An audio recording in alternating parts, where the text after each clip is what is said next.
The State Capture Inquiry report has established that racketeering, money laundering, fraud, kickbacks, corruption and many other financial crimes were the order of the day at Transnet.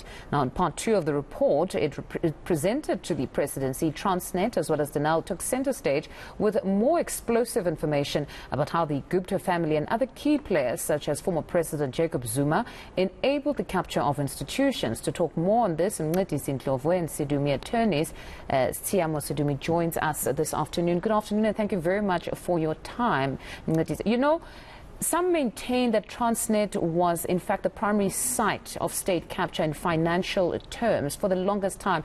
Talk to me about this, or what is believed to have been the initial stages of state capture relating to Siyabongaka's appointment. Good afternoon, Mfundo and viewers. Yes, indeed, I think I'll share the same sentiment with you when you say Transnet was one of the key victims of state capture. Like if you look at the whole transaction on 1064, that is one of the biggest transactions that the country, sort of procurement, that the country has ever undertaken. I think this comes, if not bigger than it might be probably at the same level, but I think we've got reason to believe that it's actually been far much bigger than the arms deal itself, if you look at the value of the transaction that we are talking about here. So in terms of the individuals, I think from your question, it's a little bit difficult to pinpoint as to who was the first person to start the process. But I think with the benefit of hindsight, once you look at all the facts, one can see that a series of events that look benign or innocent, if you look at them cumulatively, you can just see that this was actually not an isolated incident, but a part of a scheme to capture Transnet and other SOEs. Properly planned out, where you have key heads being changed and you put certain ones that can enable this process. Talk to me about the 1064 now. As some of the findings, if we talk about the 1064 locomotives, the acquisition thereof, the 95 as well as the 100. Correct. Yes, obviously, when the issue first started, it was about 1064.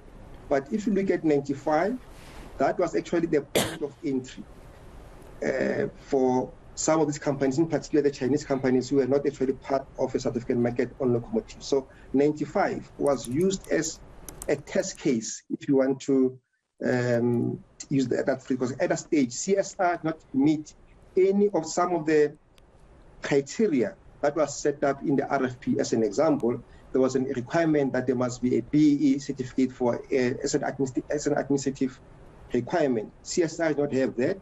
Transnet changed the RFP criteria during the evaluation process. Even prior to the RFP being issued, there's evidence that suggests that there was engagements between Transnet officials and CSR in preparation of the RFP issuance. So all that's what Judge Zone has found, those were the improper engagements between CSR and Transnet. No wonder, if you look at how 100 as well was changed, CSR did not comply with the RFP requirements that required an urgent procurement of 100 locomotives. Once again, in that regard, rules were banned to accommodate CSR. So by the time 1064 comes, already the ground was fertile for CSR and other companies to be able to then benefit from the irregularities that transpired on the 1064 locomotives.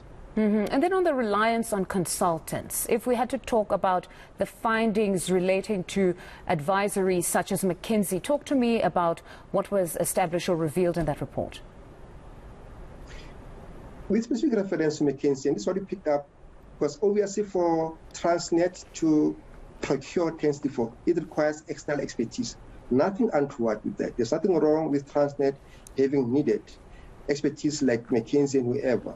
But in the RFP itself, McKinsey did not meet one of the requirements in the RFP. So McKinsey, as a report indicates, and that's what also actually found in our investigation, did not meet one of the requirements. But despite that, McKinsey was pushed through. Once they were in, immediately after they were appointed, for some reason, one of his consortium members were pulled out of the consortium. That's when now regiments came in. without Transnet having re-evaluated.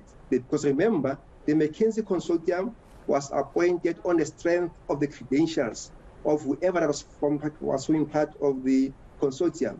But out of the blue, one member pulls out and regiments is plugged in without Transnet certifying itself that indeed regiments meet the requirements that would have been there on the RFP.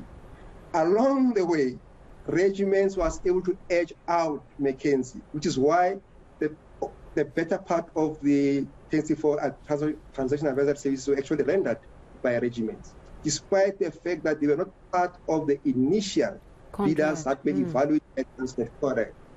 No, it's honestly a very intricate dealing or intricate dealings there that took place. And then on the recommendations themselves, are you satisfied with the recommendations by the Zondo Commission? Look, given the magnitude of the work that the Commission had, we are quite satisfied with the recommendations. Obviously, we don't expect them to pronounce on the successfulness or otherwise of the criminal prosecution. All that the Commission had said was that given the evidence that has been unraveled during the Commission, they got reason to believe that there's criminal conduct that was committed, and therefore they recommended that our law enforcement agencies must take the process forward in terms of investigating further and then ensure that these matters are successfully prosecuted. So that now it's up to our SIUs and the NPAs to ensure that the good work that has been uncovered at Zondo and other investigative reports are seeing the light of the day. Let's hope, in fact, that happens because, I mean, you've at least done half of the work for them. We had the eminence report, and now with the Zondo, that at least there is a trail here. There's some sort of a lead. They can somehow conclude this and bring those to book. Thank you very much, Tshiamo, for joining us. That's Tshiamo Sedumedi from the M&S Group.